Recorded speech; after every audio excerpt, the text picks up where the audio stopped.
Our guest this evening has made an indelible mark on the arts and culture scene in New York City and the nation. A transformational figure, under her leadership, the Studio Museum of Harlem grew into a vibrant institution key to Harlem's economic revitalization. She led NYU's famed Tisch School of the Arts for decades, overseeing its continued production of trailblazers in film, theater, and interactive media, as well as its innovation redefining the study of art, as evidenced by the development of new academic programs, such as the NYU Game Center and the Moving Image Archiving and Preservation Program.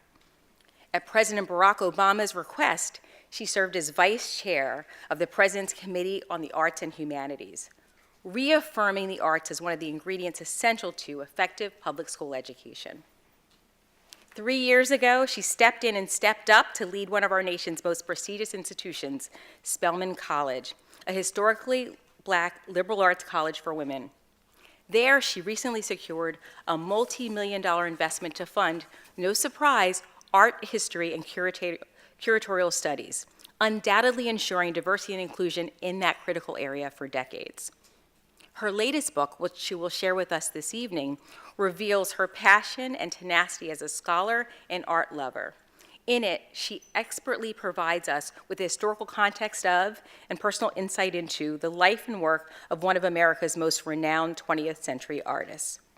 It is indeed an honor and a treat for us to welcome one of our own, a graduate of the Philadelphia High School for Girls, class 208, right?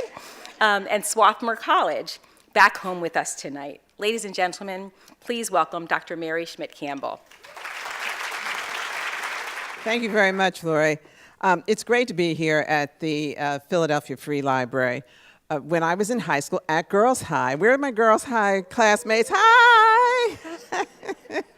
Good to see you. I used to love to come here. In fact, I was just reminding my husband that my sister could always get out of the house by saying, I'm going to take Mary to the library, and she'd come and drop me off, and then she'd have a good time someplace else. But Philadelphia is a very special place for me because also this is where I met my husband of 50 years now, Dr. George Campbell. He went to Central High School. And I'm delighted to be here now as Spelman's president, and I understand there might be some Spelmanites in the yay, yes, good, right. See my Spelman sisters. So this Labor Day, the book An American Odyssey was published. And when I tell people that I've written a book on Romare Bearden, I get two questions almost always. The first question is, who's Romare Bearden?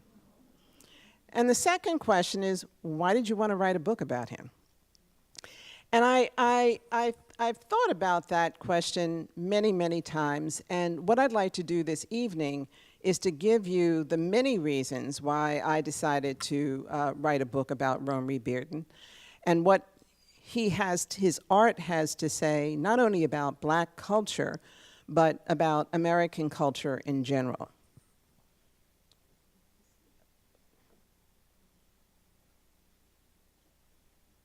So when I was a graduate student at Syracuse, my thesis advisor gave me this catalog. It's the catalog of Romare Bearden's retrospective exhibition that was at the Museum of Modern Art in the 1970s. And when I opened up this catalog, I looked at the work in it, and I fell completely in love with it. And she said, you must go see the work of this artist. And what I learned later is that around the 1970s, someone handed this exact same catalog to the playwright August Wilson. And this is before Wilson had written any of his plays, and Wilson says that he opened up this book, and the entire vision for his 10-play cycle came to him after looking at this work. And this is what Wilson had to say. What I saw was Black life presented on its own terms, with all its richness and fullness, in a language made attendant to everyday life, ennobled it, affirmed its value, and exalted its presence. And as Wilson turned the pages of that catalog, he would have seen regal figures. He would have seen everyday life like this Palm Sunday processional that was represented as if it were something out of the 6th century. Whoops. Something out of the 6th century, like this Byzantine processional. He would have seen a representation of African American beauty that was unabashed and celebratory. And he would have seen images that were incredibly complex, that spoke to identity not being something singular, but something that was layered, something that was even perhaps contradictory, something that was jangling perhaps. So let me read to you what I say about this particular collage. This is one of the collages that was in the retrospective exhibition, and it's one of the earliest collages that Bearden exhibited publicly in May of 1964.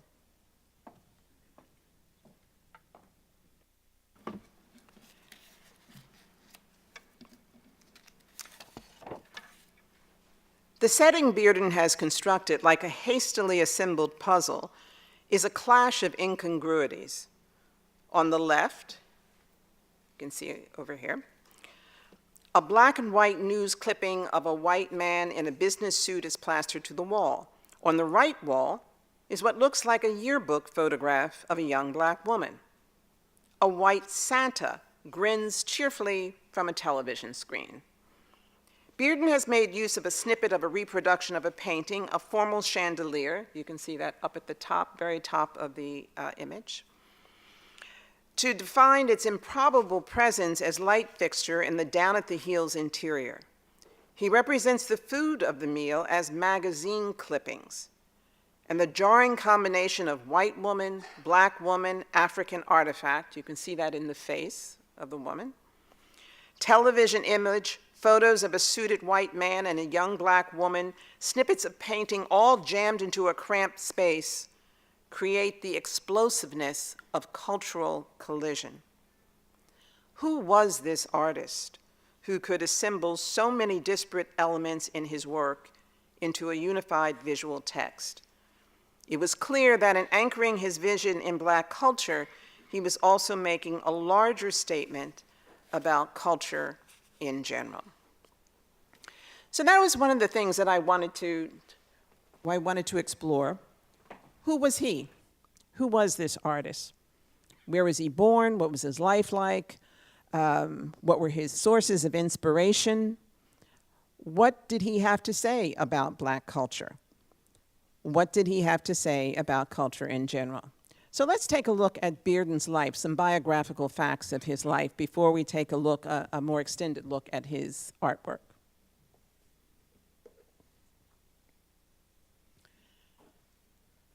So the book is divided, by the way, into 3 parts. The first part is called Terms of the Debate, because one of the things that I wanted to demonstrate in this book is that Bearden grew up in an era where visual images were actually debating with each other. And I'll show you what I mean. So here's a photograph of the young Bearden. You can see him in the arms of he's a little boy, yes, in his little dress with his little patent leather shoes. And he's being held by his great-grandfather, H.B. Kennedy. Standing next to H.B. is his great-grandmother, Rosa, and his grandmother, Catherine. They had been slaves. So he grew up in the household of emancipated slaves. And one of the things that's most remarkable about his upbringing is that he grew up in a household in which the people in his household had completely reinvented themselves. H.B. was extremely successful. He was a businessman. He worked for the railroad. He owned property, several homes. He rented out some of his homes. He had a grocery store. He was an extremely successful citizen of Charlotte. And Bearden was born in his home in 1911. Now, this photograph is not just a family photograph. This photograph becomes a document of their status as citizens. And so let me read to you what I say about this photograph and how this photograph compares with some other images that were beginning to proliferate at this time about these new black citizens. Mundane as this photograph might seem, it was a vital record of the family's status at a time when visual images were fast asserting power and influence. Their photograph captures a successful post-Reconstruction black family that had hoisted themselves up from slavery and were filling their home with successive generations of black citizens, contributing members to Charlotte's thriving economy. Just as the Kennedys and others were enjoying the fruits of their new entitlements, there was a backlash, turn-of-the-century vitriol, that fueled verbal and written debates about the millions of newly enfranchised black citizens. So images like the cartoon by Thomas Nast that was on the cover of Harper's Weekly. Harper's Weekly at one point had a circulation that was in the hundreds of thousands. And this image is an image that basically communicates that African Americans are not fit to hold public office. The increasing use of lithographs, wood engravings, and etchings, as well as photography, enabled the wide circulation of cruel and demeaning parodies and satires of everything families like the Kennedys were striving to achieve. In the years after slavery, pictures of Sambos, lusty bucks, buffoonish coons, solicitous grinning mammies, and as Bearden himself would write as an adult, head in the watermelon caricatures proliferated. Bearden's family had much to lose or gain from the debate. Advertisements for everyday products, sheet music, theater, the new medium of moving pictures and photographs, especially the macabre practice of photographing the lynching of black citizens, attempted to reduce the industriousness of families like the Kennedys and Beardens to allegories of sloth, or worse, a threat to the moral order. American visual politics was a battlefield. Representation was a matter of life and death, not just art. So that's one of the tenets of the book, is that, in fact, visual images are not just decorative. Visual images have a purpose. Visual images can actually be weaponized. So this is Bearden's family on the right. By the early about 1915, 1916, they migrated to Harlem. You can see Bearden in the middle. He's got a sort of puff of hair, standing between, again, his great-grandfather and his great-grandmother, and that's his mother and father standing just above him. They migrated to Harlem, and again, the photograph documents what they believed to be their identities as upright, respectable citizens. In the meantime, Courier and Ives, which was a very popular printmaking company at the time, they sold tens of thousands of prints, found that many of their most popular prints were prints that made fun of black families. Most striking, about the time that the Beardens were moving to Harlem, was the emergence of cinema. And of course, the first blockbuster that we had in our country was Birth of a Nation. I don't know how many of you saw Black Klansman, the Spike Lee film. You would have seen images from Birth of a Nation a couple of times during the movie. But of course, the point here is that the movie was used, in fact, to glorify the Ku Klux Klan, and again, to portray African Americans as not fit for citizenship. So again, visual images used as part of a battle, an argument, a debate.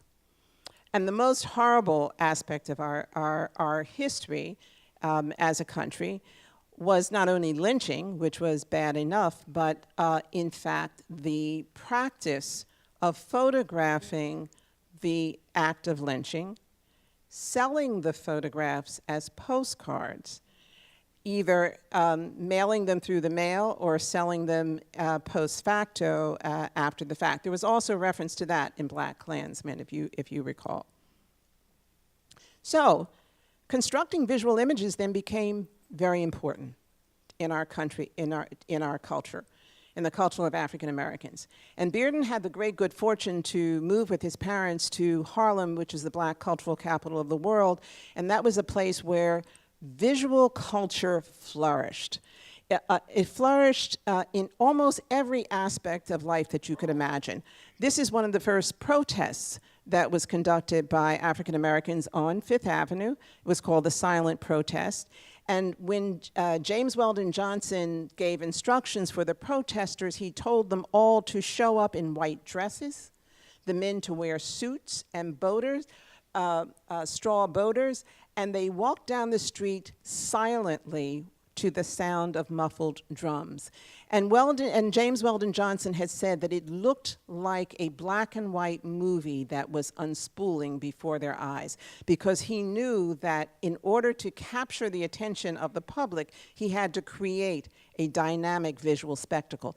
This is what Bearden grew up watching. He grew up watching people like Marcus Garvey, who had these wonderful parades throughout Harlem. It was part of the United Negro Improvement Association to take, inviting African Americans to go back to Africa. But to do that, to encourage membership, he had these great parades. There were parades with the Elks and the Masons. And in Harlem in those days, there were great big wide boulevards and beautiful architectural wonders like Stanford White's townhouses and Edward Malbry's townhouses. So Bearden had this incredible experience as a young person of being immersed in this visual culture uptown. Film in the Black community was thriving.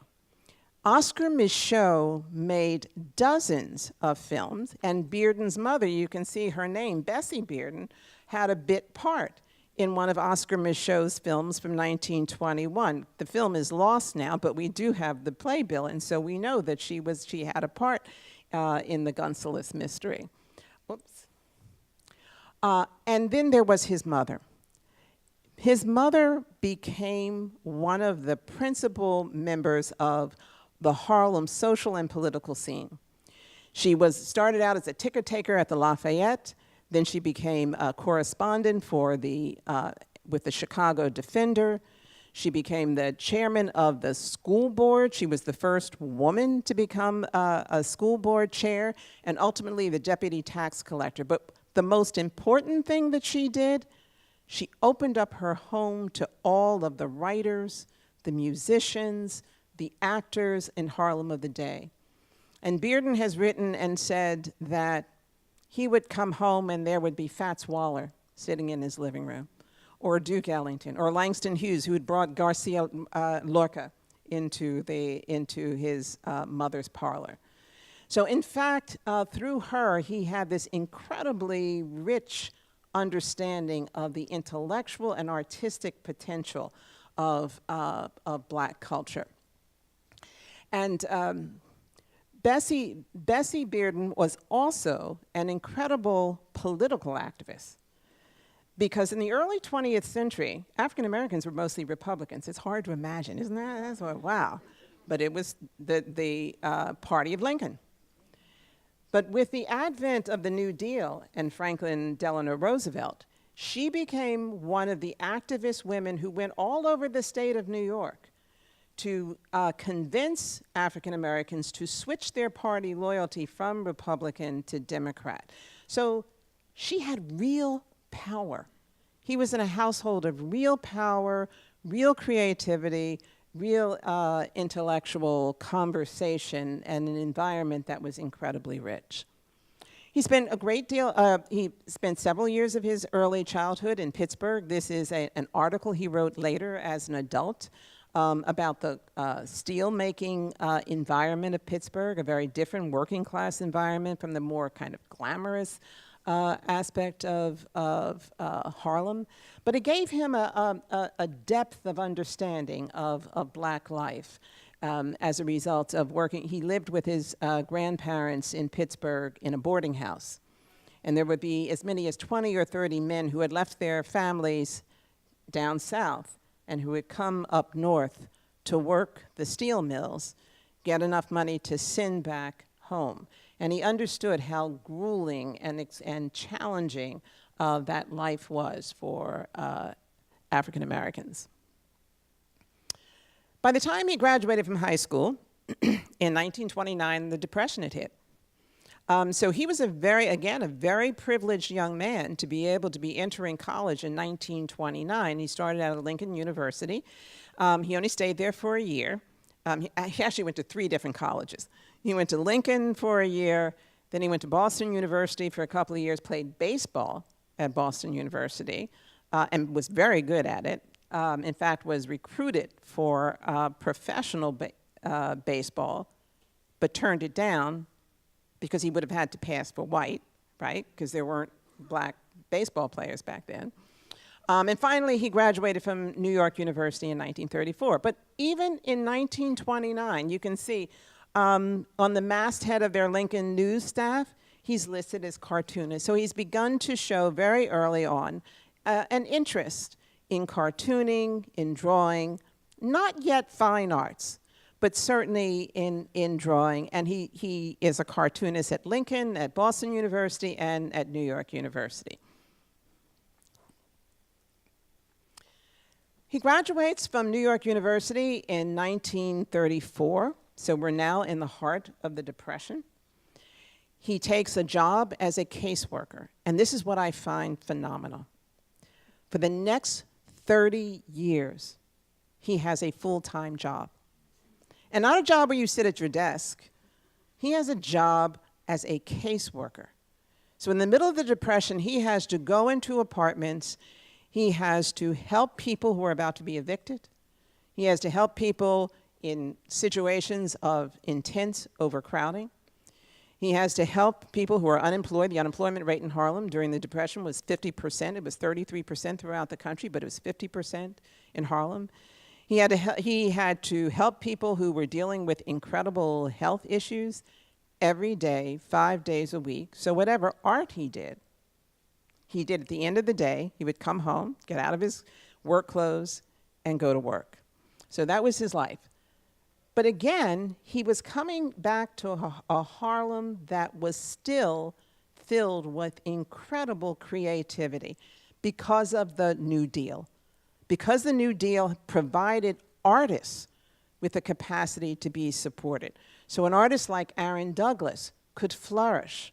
And this is a magnificent, epic, large, monumental piece of work that Douglas did, which was hanging in what is now we call the Schomburg Center. Augusta Savage had an active studio in Harlem. And she would invite young artists like Romare Bearden and Norman Lewis and others to come in and work in her studio as she worked. And Bearden said it was the first time he had ever seen a real artist at work in her studio. Of course, there was Jacob Lawrence, who was Bearden's peer. And they actually had a studio for a short time in the same building. And Lawrence, this is Lawrence from Lawrence's Migration series, which became really the first sort of nationally, he became the first really nationally known African-American artist and very successful with this series. But he was Bearden's peer. So he was surrounded by artists, by poets, by photographers. And even though it was in the heart of the Depression, it was still a very rich environment for him visually. Theater was flourishing in Harlem. Even before the Depression, there were shows like Shuffle Along that started in Harlem and went to Broadway. This is a production of Macbeth that was directed by Orson Welles in Harlem under the federal theater program that was going during the 1930s. And then, of course, there was Harlem nightlife. Because of Prohibition, if you wanted a drink, you had to come uptown and get it illegally.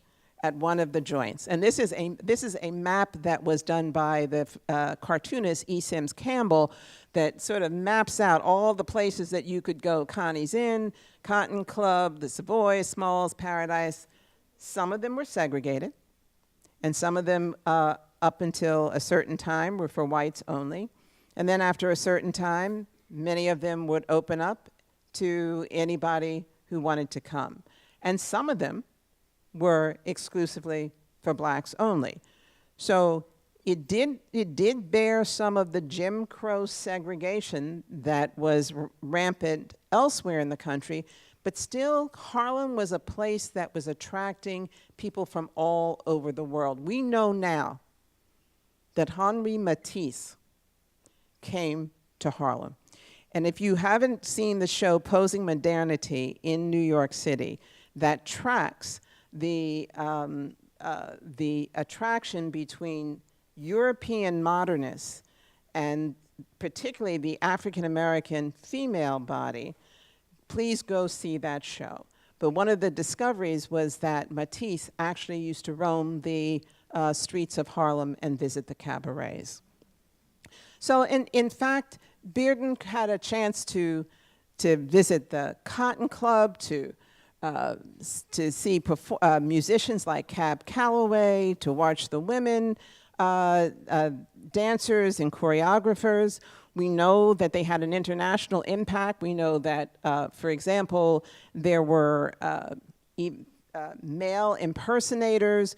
We know that a dancer like Josephine Baker became internationally renowned. And here is Matisse's cutout, La Négresse, which bears a striking resemblance to the Josephine Baker.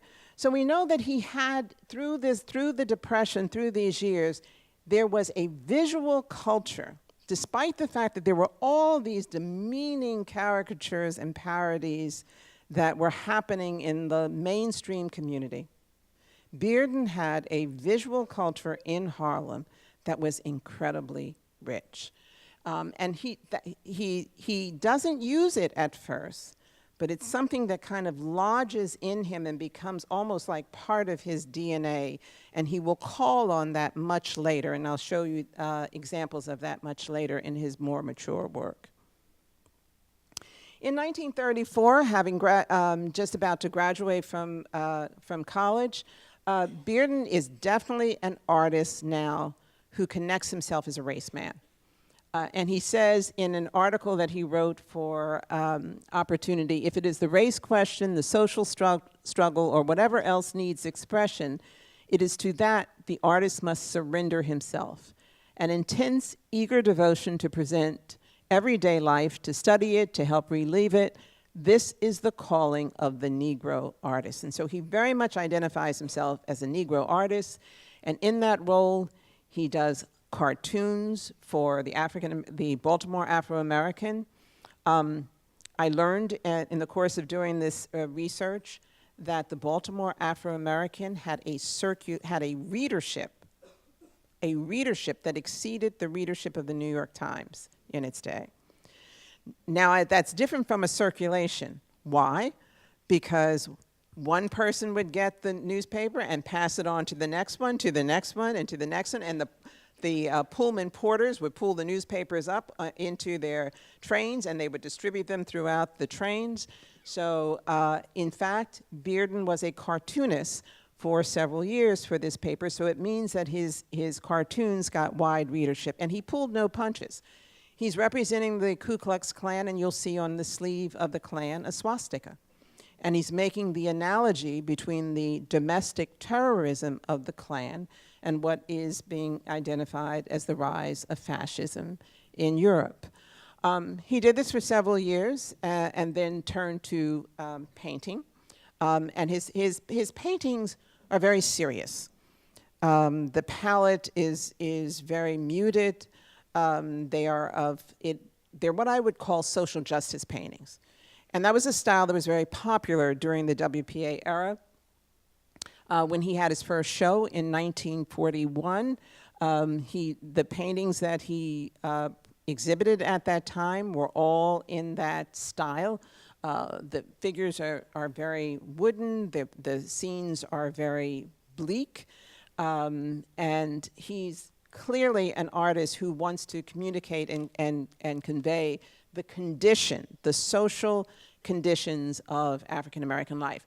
This probably is one of his most famous paintings of that period. Fortune magazine published it in 1942. It's called Factory Workers, and it was published along with an article that talked about unemployment among African Americans.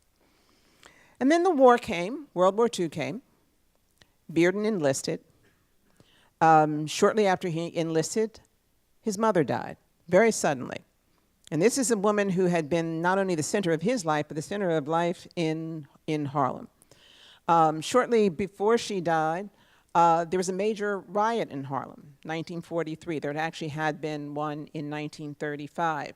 So all this wonderful environment in Harlem was also beginning to come undone.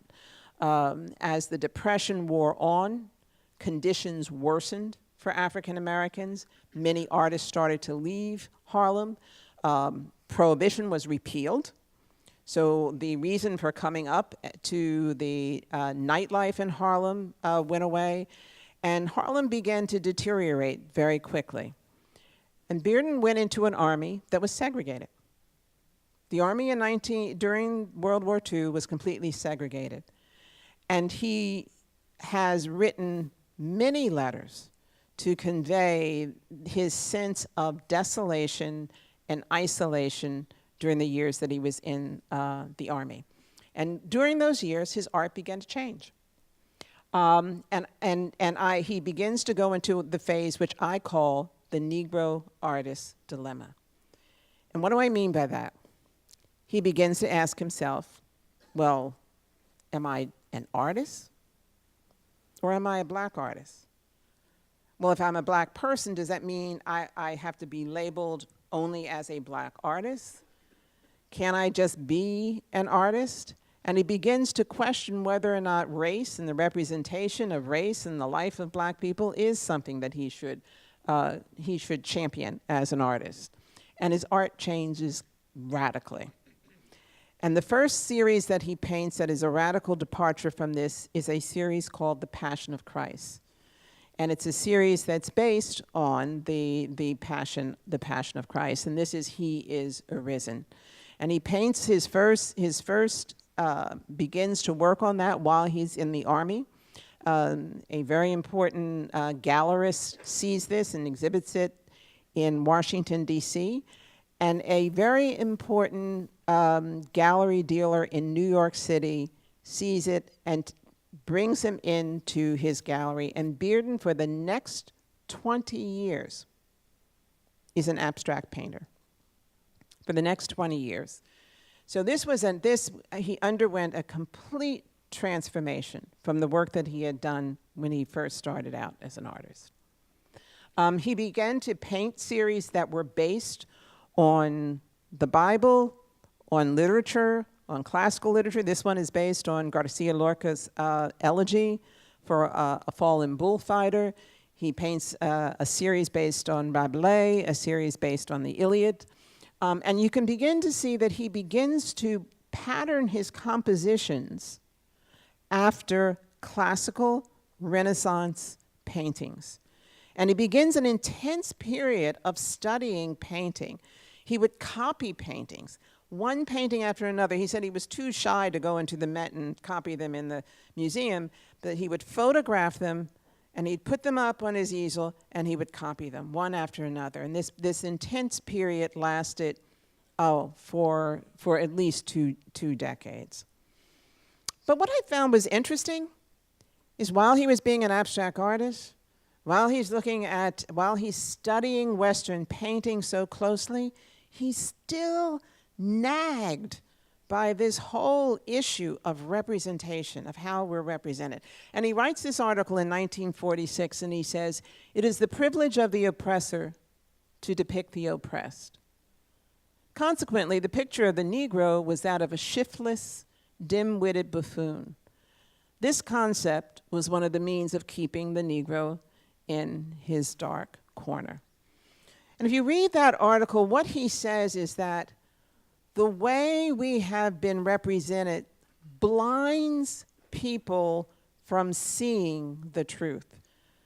They can't even see black people because black people have been so demeaned by these representations. And he says that black artists have a difficult time seeing also.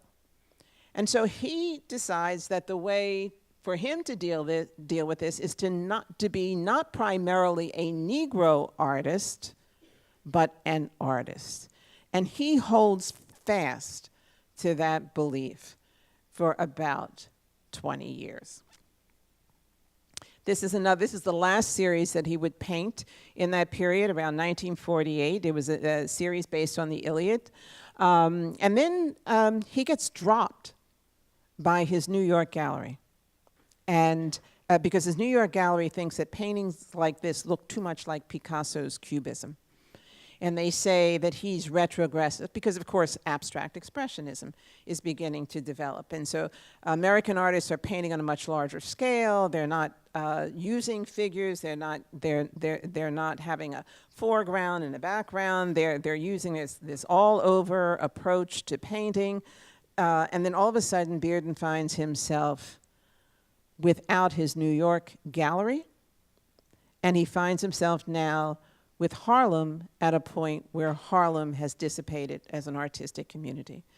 And he begins to enter, during the 1950s, he begins to enter into a phase that becomes a real serious sort of coming to terms with himself as an artist and as a creative person.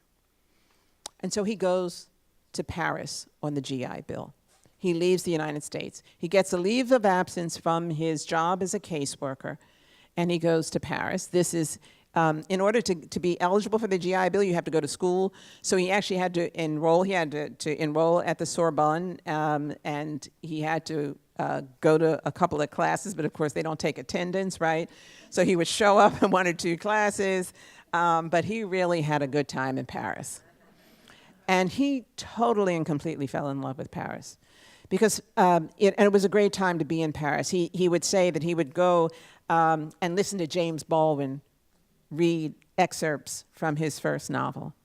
Or he'd walk down the streets and he would hear music playing, and it would be Sidney Bechet. Or he would run into Al Murray, who was a wonderful novelist and writer. And he could go and visit Brancusi in his studio. He could go visit Pablo Picasso or Leger. He had a wonderful freedom. He felt for the first time that he didn't have to think about whether he was black or an artist. He could just be who he wanted to be. And he stayed in Paris for about 5 months. He came back and didn't paint very much. He actually decided to take up, let me actually go back. He left Paris, he came back, he decided not to go back to painting, but to take up songwriting because he wanted to raise money to get himself back to Paris. So, and he actually published some songs. Billy Eckstine sang one of his songs, Sea Breeze. And I think Seagram's used it as one of their jingles or songs. But he did have some success as a songwriter, but it didn't go well for him. And he has said on many occasions that one day he just stopped in the middle of the street, sat down in front of a fire hydrant, wrapped his arms around it, and just blew a fuse. And he had a complete and total breakdown. It took him a while to come back to painting. And even as he came back to painting, he comes back, this is mid-1950s, he's coming back, it's kind of almost as if he's kind of searching for an image. He still has his studio on 125th Street. It's above the Apollo Theater. These are 2 photographs. This is of 1952 photographs that were taken by Sam Shaw. One of them is on the cover of the book. He held sessions in his studio for artists to work from live models. but what I found fascinating is how he was trying to kind of keep himself together and keep himself motivated as an artist. This is one of the beautiful sketches that he did during the 1950s of a woman, an incredible woman by the name of Joan Sandler, and he gave it to her later, many years later, as a gift. But he was doing sketches, he was doing songwriting, he was holding these sessions in his studio, and then he met this woman, Nanette Rohan. Nanette Rohan was one of eight in her family and the family came from St. Martin, and she met Bearden at a fundraiser, and they married in 1954, and she recognized right away that he was wasting his time as a songwriter. He was wasting his time in all the other things that he was doing, and he had to get back to work. She was a model. What you can see her in the Vaseline ad, you can see her, I think that's Colgate toothpaste ad there. But she was quite extraordinary, quite beautiful, but quite a creative person herself, and she saw in her husband someone whose creative spirit needed to be harnessed back in and focused. And she actually arranged for him to get one of his early exhibitions in 1955. And between 1955 and the early 1960s, he was painting these big, beautiful, gorgeous abstract canvases with no figurative images. Later, some figurative images came in him. He began to experiment with collage. Here's another example of some of his work. There was an exhibit at the Neuberger Museum that exhibited many of the paintings that he did during these periods, but this was a really fertile period for him returning to painting, really getting back to composition, to color, to just understanding the texture of the paint and returning to the world of being a painter. You can see this is one of Bearden's paintings that was in the pre-inaugural suite of John F. Kennedy. So he was beginning to have some real success with these large abstract oils. And then he changed once again. In 1963, A. Philip Randolph gave him a call and said, you know, we're organizing a march down here in Washington, and we'd love to have some artists come and be part of the march. And in the course of trying to organize some artists, Bearden and a few other of his colleagues got together and formed an organization called Spiral.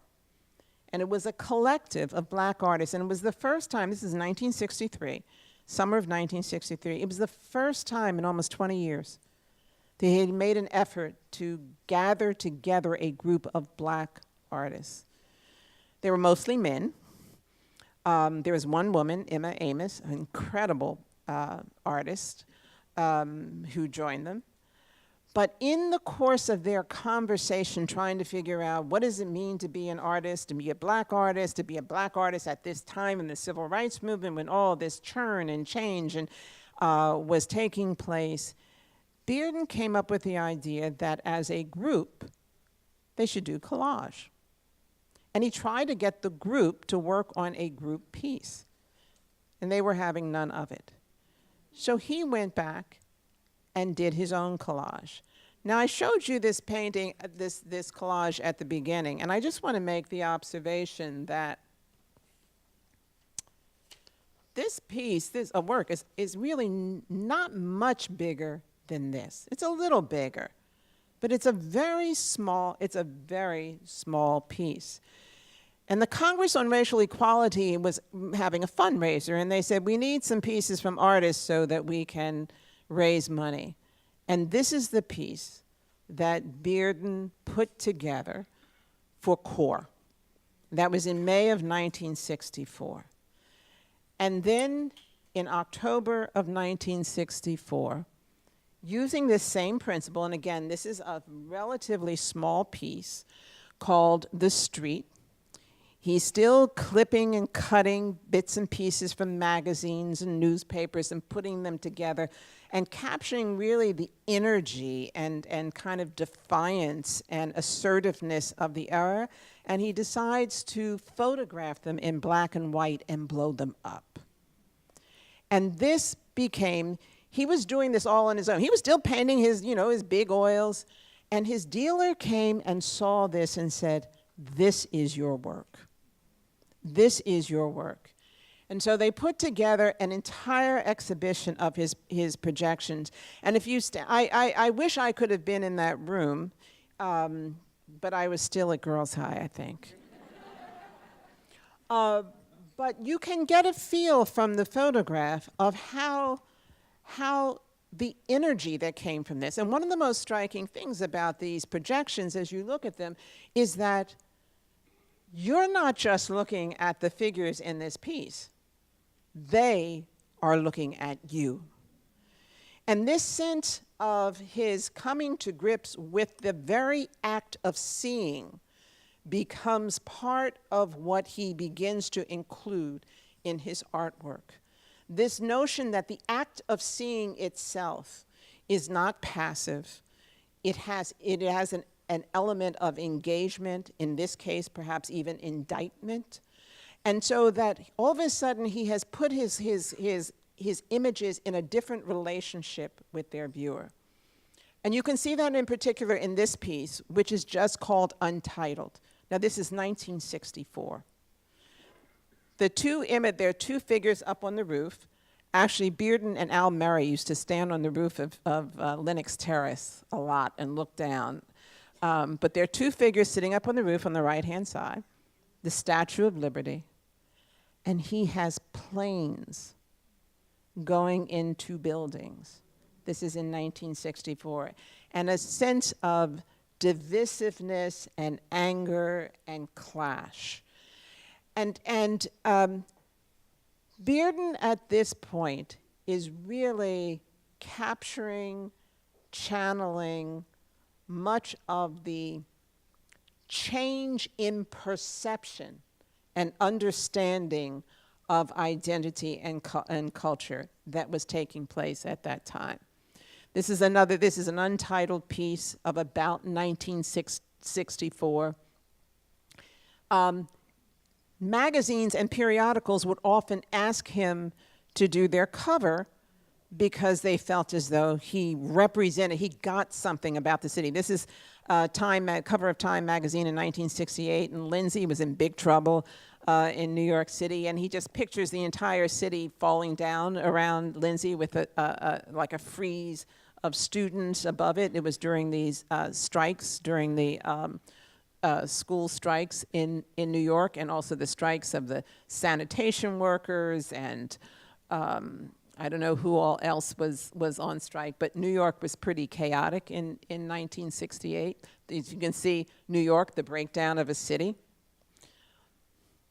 He began to do large public murals. He was commissioned first to do a mural in Times Square in the 1970s, then one for the city of Berkeley. This one was for a hospital in the Bronx. That did not go well. The hospital for which he made the mural, a group of politicians rejected it. They thought that it was they used the word obscene, because he had put in images of nudes and there are other images of lovemaking and what have you. But he does a number of public works. He does a work here in Philadelphia in 1976, the Cinque mural that's at the African American Museum. He does a piece in Atlanta. The building was demolished, so the piece was demolished.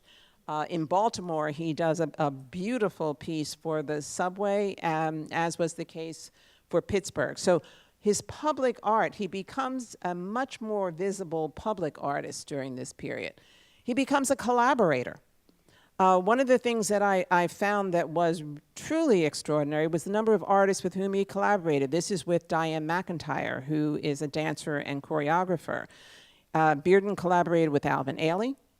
with the playwright Ed Bullins, with the poet Jane Cortez, with the poet Derek Walcott, with Ntozake Shange.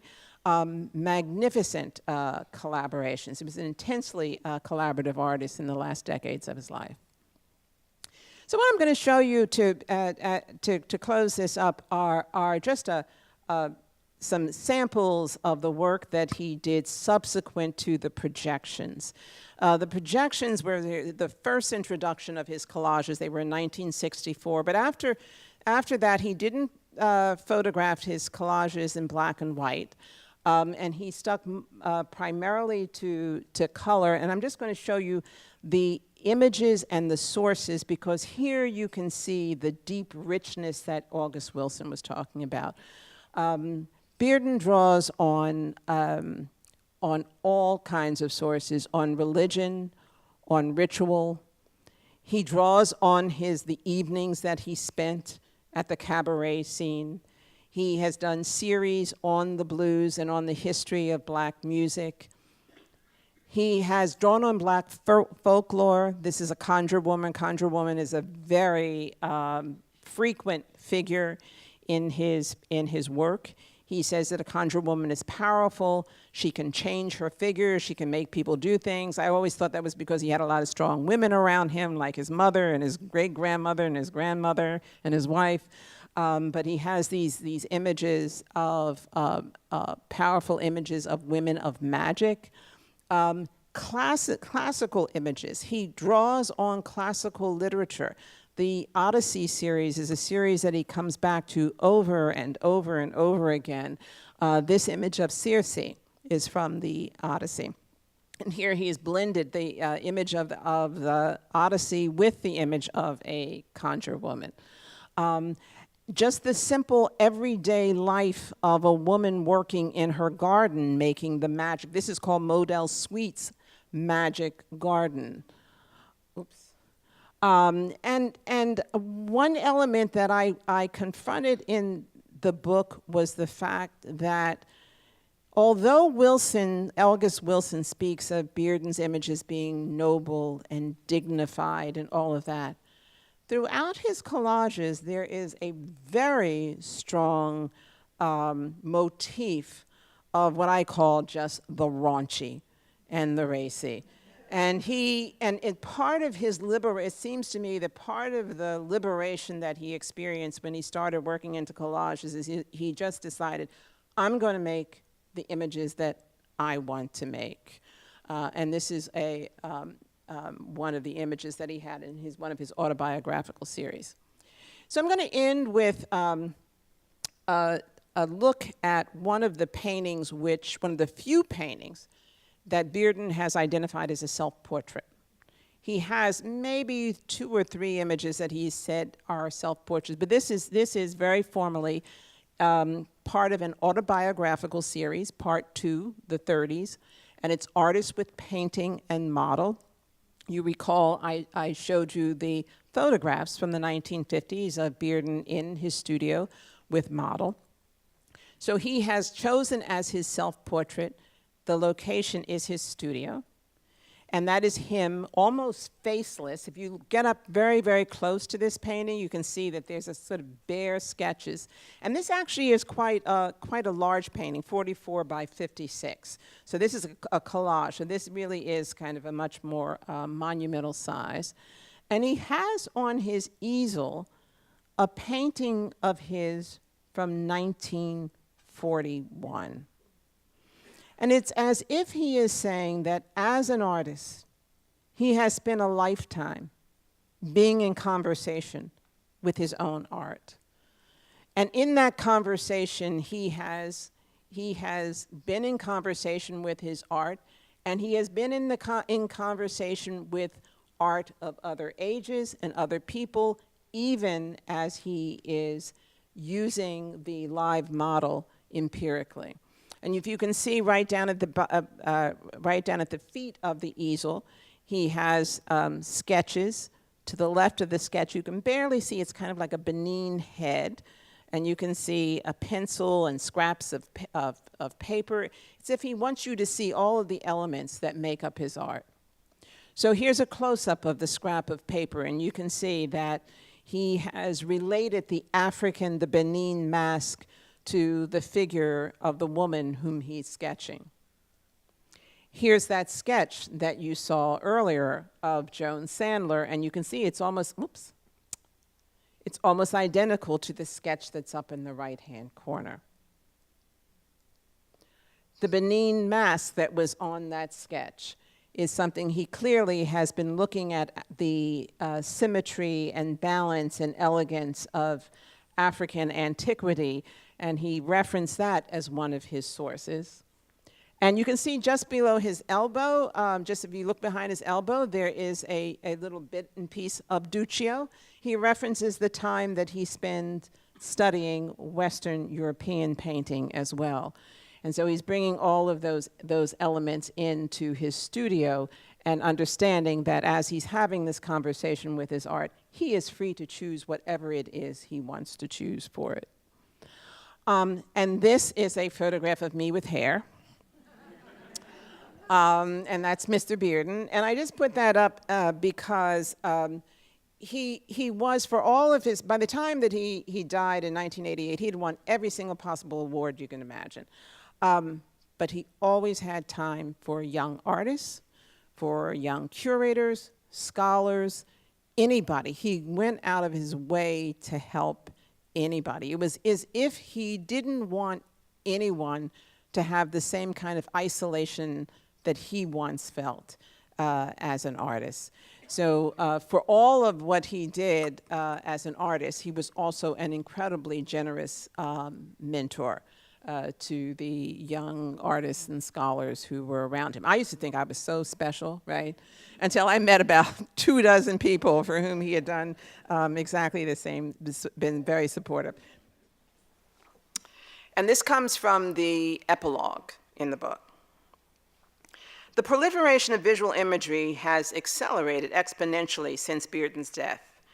And with that growth, Black image makers have grown in prominence exponentially, not only in the fine arts, but also in film and television. On television, audience and critical powerhouses like the shows of Shonda Rhimes, Ava DuVernay, and Donald Glover present dramatic and comedic images of Black life through complex characters and original, sophisticated storylines. Filmmakers, fiction, and documentary have created unsentimental portrayals of the state of American culture through a Black lens. Spike Lee, Malcolm Lee, Stanley Nelson, Raoul Peck, Ava DuVernay, Dee Reese, Carl Franklin, Barry Jenkins, Jordan Peele, and Ryan Coogler are just a few of the filmmakers who have sustained careers that have built audiences for sophisticated image making. Ralph Ellison's observations about Bearden applies to their images as well. They have destroyed cliched images. Yet, Wakanda notwithstanding, there is not triumph in these successes, only the knowledge that the battle continues. Black Lives Matter has supplanted the chants of "We Shall Overcome" in the 1960s and "Power to the People" in the 1970s. Mass incarceration has replaced Jim Crow as the #1 civil rights issue. The urgency of image making remains. Thank you.